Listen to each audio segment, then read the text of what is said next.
بسم الله الرحمن الرحيم. السلام عليكم ورحمة الله تعالى وبركاته. وإذن سلام الأمان سوماليين meel walbood kala joogtiin dunida daafeed waqtiga iyo waayahani waxaana amni amaan ku noolaada insha Allah ta'ala nabadgelyo in xariistii raxmaan subhanahu wa ta'ala dushiina ha ahaato waa walaalkiin Xasan Cabdallah Abu Salmaan oo idin la marlamaad iyo mar saddexaadba assalaamu calaykum wa rahmatullahi ta'ala wa barakaatuh. salaan kadib walaalayaal بريهان معنا سوق لين واير هرقب سنة الحمد لله اللهم لك الحمد ولك الشكر والمنة حتى ترضى إله ما إسكالي وأكرونها سيدي هراي وكفيعنا آتيات وحر وإنان كهد الله مرحلة دا وقبل كمرة يقود أهان قار أهانا ودن كان صوماليا إيو حالة دا وكجرو إيكالقور كأه إيو سيدا معناها أرنتين وطاي walaalahayga qaaliga ee Soomaaliyeed horta Soomaalida sideeda banaanba waxaan la yaabanahay waa dad muslina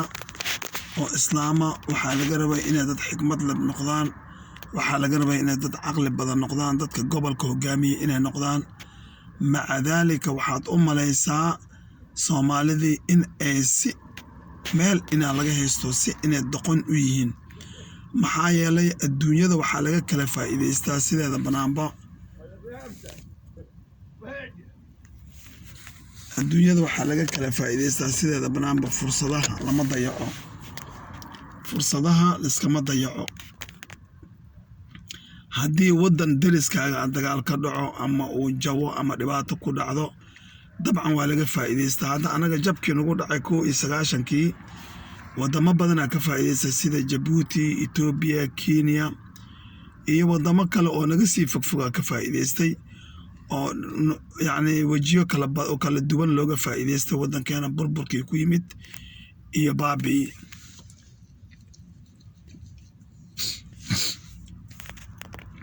marka sidaa daraadeed waxaan rabaa in ay Soomaalida wax fahanto aqli yeelato fursadaheeda aysan dayicin ay ka faa'iideysato midalan hadda wadanka deriskeena ee Ethiopia waxa ka dhacay waa dagaalo faraha looga gubtay oo u dhaxeeya dawladda federaalka Ethiopia ee qoomiyadaha dhan iyo wuxuu u dhaxeeyaa falaagada ama nimanka argagixisada ee Tigrayga ee geeska Afrika nafta u keenay ee dhibay ee ummadda Soomaaliyeed gaar ahaan duleystay ee libaaxyadii Afrika anagoo sheegan jirnay naga soo saaray bisada waliba bisad ma ee bisad duleysan naga soo saaray iyagoo u adeegsanaya Mareykanka oo u qaba Soomaaliya ciilkii 93kii markii ay isqabteen Mareykanka iyo ciidamadii uu hogaaminayay General Maxamed Faarax Ciidiid Allah u naxariistay oo ceebta iyo fadeexadii ugu weyneed lagu riday Mareykanka dawlad yar oo Afrikaana oo waliba dagaalo sokay ka socdaan ayaa maalin kaliya waxay ka dishay 18 askartii qaaska ahayd iyo oo dadka loogu booteen jiray iyo laba diyaaradood ka soo dejisay kuwa noolna nolosha ku qabatay marka ciilkaas isagoo noo qabo Mareykanka oo noo calool xun oo raba inuu naga aarsado oo na diidayo inuu sharaftiisa sumcadiisa aysan macna meesha ku baabiin ayuu wuxuu noo adeegsadeen eeygi anaga soo korsanay ee Tigrayga maxaa yeelay kori eeygaga la yiri ha ku cuno marka ugu dambeysa marka eeyga Tigrayga inaga soo korsanay oo madaxweyne Maxamed Siyaad Barre Allah u naxariistay isagoo ujeedadiisu aad in uu koriyo ka bacdina uu ku diro Mingista Xeele Maryam ayaa waxa dhacday markii inay isla wada dhaceen madaxweyne Maxamed Siyaad Barre iyo madaxweynihii Ethiopia Mr Mingista Xeele Maryam taasina waxay dhalisay in markaasi uu meesha qabsado eeygi anaga korinay oo qabsado oo anaga dib noogu soo jeesto asagoo u adeegaya Mareykanka ayuu anaga nagu noqday eegi boqon gooska ahaa marka sidaa daraadeed weelkii wax lagu siiyo ayay ku xaraan Tigray waa la yaqaanaa dad fiican maaha dad awaale maaha dad goba maaha waa dad mandiqadoo dhan uflayir uf ayaa la yiri mandiqadoo dhan Suudaan way kala gooyeen Eritrea dagaal ay ku qaadeen Soomaaliya waxa ay ku dhigan waa aragteen ilaa ay duleysteen dulinimadii ugu dambeysay horta anaga si fiican loo duleysteen magaca Soomaali haddii aan nahay kilinka shanaad iyo haddii aan nahay jamhuuriyadda xorta ah meel walba Soomaali joogto ayay ku duleyseen oo madaxa lugta ka saareen maca Jabuuti ku dar wax ay u aabayeeleen malaha iyagoo isa siiyey geeska Afrika oo dhan ilaahay subxaanahu wa tacaala waa rabbi subxaanahu wa tacaala khayra al-axwaal isaga axwaalka iyo khayra waqtiga tilka al-ayaam waxaa la yidhi yudaawiruhaa bayna annaas tilka al-ayaam ayaamahan waxa weeye yudaawiruhaa mid ku wareegta bayna annaas dadka dhexdooda maanta doorkoodii ayay joogtaa markee dadka xanuun fara badan ayay dareensiiyeen Soomaali ilaa caasimadeedii ay ka yimaadeen oo ay ku baabi'iyeen Soomaali fara badan oo hooyooyin leh oo aabayaal leh oo maati leh oo maxas leh oo odayaal leh oo caruur leh oo dumar leh oo aqoon-yahano leh oo ciidamo leh oo saraakiil leh ayay si fiican ugu gumaadeen Soomaaliya gudaheeda gaar ahaan caasimadii waddanka Soomaaliya ama qalbigii Soomaaliya ayay ku gumaadeen marka dhibka ee Soomaaliya u geysteen dhib yar ma aha ilaa ay gaareen kuwa anaga naga mid ah oo inta damiirkii ka tagay ay u maleeyeen adduunyada inay saan ku sii socon doonto damiirkii inta ka tagay ayay walaalo Soomaaliya inta u qabtaan ayay ugu geen jireen meesha uu isaga degan yahay Addis Ababa ah markaas ayuu meeshaas ku ciqaabi jiray ama uu ku dili jiray ama Mareykanka ugu dhiibi jiray gaar ahaan nimanka wadaadada ah ninka wadaadnimo loo tuhmo maxaa yeelay aniga Itoobiya waxaan dhex maray iyadoo laga eegayo laba meelood meesha sujuudda ah iyo anqawgaas hoose meesha marka adiga taxiyaadka dambe aqrinaysid dadka madoowaanaysid labadaas meel iyadoo la iska fiirinayo ayaan dhex maray Itoobiya ilaahay subxaanahu wa tacaala ay badbaadiyey ka sokoowne walaalo Soomaaliyeed oo u dhashtay kilinka ayaa i badbaadiyey haddii nool yihiin ilaahay subxaanahu wa tacaala ajar xasanaadka siiyo hadday dhinteena naxariistii janno Allah siiyo marka waxaa dhacday walaalahayga qaaliga oo maadaama ee geeska ka socoto dagaal uu ka socdo lagu ciribtirayo nimankii bahalaha ahaa ee dhiiggii cabka ahaa ee argagixisada ahaa lagu ciribtirayo waa inaan fursadeena marka ka faa'iidaysanaa waa inaan gacmaha isqabsanaa waa inaan midownaa waa inaan walaalownaa waa inaan isjeclaanaa waa inaan wixii hore oo dhan ilownaa oo aan noqonaa war steerinka baabuurka qof keliya wada laba qof islama wado diyaaraddaas weyn aad arkaysid mid ayaa wada midna qariiradu hayaa laakiin labadooda steerinka islama wada hayaan war adduunyadoo dhan laba qof oo steerin isla haysa ma jirto marka qofka steerinka noo haya loo daayo aan ku daba feelno aan gacmaha isqabsano aan wada jir muujino aan noqono kuwii la yiri wactasimu bixablillaahi jamiica walaa tafarraquu si aan marka geeska aan uga dhex muuqano ee sumcadeena iyo karaamadeena dhinac ciidan iyo dhinac dhaqaale iyo dhinac horumar iyo kulli ay dib ugu soo noqdaan marka walaalahayga qaaliga ahow waa ogtihiin Kenya oo anaga Soomaaliya markay Soomaaliya ahayd Kenya markay Soomaaliya ahayd waxaan dhihi jirnay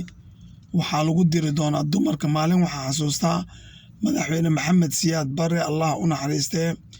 ayaa khudbad wuxuu ka jeedinayay meesha la yiraahdo beerta daraawiishta aniga waa joogay markaas anigoo yar waxaa dhacday madaxweynaha Mengistu Haile Mariam iyo madaxweynihii Kenya ayaa inta shireen waxay ku heshiiyeen Soomaaliya maadaama dhexda ay noogu jirto aan jirid siibno go'aan macnaa bayaan saas ayay soo saareen madaxweyne Maxamed Siyaad Barre markii uu khudbeeyey uu yiri lama cirib siibi karo lamana jirid siibi karo ummad Ilaahay abuurtay haddii ummad la jirid siibayo waxaa la jirid siibi lahaa nimankii la dhihi jiray Rhodesia ama Zimbabwe saas ayuu yiri madaxweyne Maxamed Siyaad Barre markuu madaxweynaha khudbeeyey ka bacdi waxaa ka daba khudbeeyeen dad kale ayaa ka daba khudbeeyeen dabcan waxaa ka mid ahayd gudoomiyihii ururka habeenka Soomaaliyeed Mrs. Muraye Garaad Axmed hadday nooshayna Allah caafimaad siiyo iyo horumar hadday dhimatayna Allah u naxariisto ayaa ka daba hadashay markaas waxay tiri mudane madaxweyne Kenya looma diraayo ciidanka qalabka sida annaga oo dumar ayaa ku filan ayay tiri dadkii sidaas ahaa ee heerka naga taagnaa quursi iyo sid ayaa maanta badeena qayb ka mid ah iyo dhulkeenii rabta in ay xoog ku qaado waxaas dhan waxaa keenay tafaraaruqa iyo kala tagga iyo kala irdhooga iyo iskhilaafka dhexdeena ah marka arrimaha gudaheena markaan u soo noqdo walaalahayga qaaligo maanta waxaan ku jirnaa arrimo kala guur ah waqti kale guur aan ku jirnaa oo doorashooyin loo dareeray. marka sidaa daraadeed waxaan rabaa inaan idin iraahdo mucaarad iyo muxaafad maanta ma kala lihin, gacmaha la isqabsado. gaar ahaana waxaan rabaa walaalaha musharaxiinta, midowga musharaxiinta ee ay ku jiraan rag badan oo xikmad leh sida walaalkay Sheekh Shariif Sheekh Axmed oo kale xafidahullahu tacaala, iyo rag la mid ah oo xikmad badan aan ku ogaa sida walaalkay Cabdikariim Guuleed,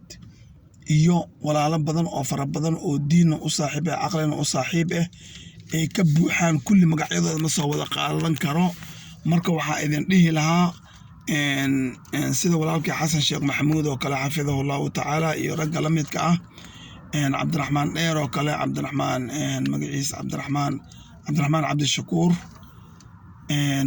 walaalayaalkayga qaaliga oo ee Soomaaliyeed, waxaan rabaa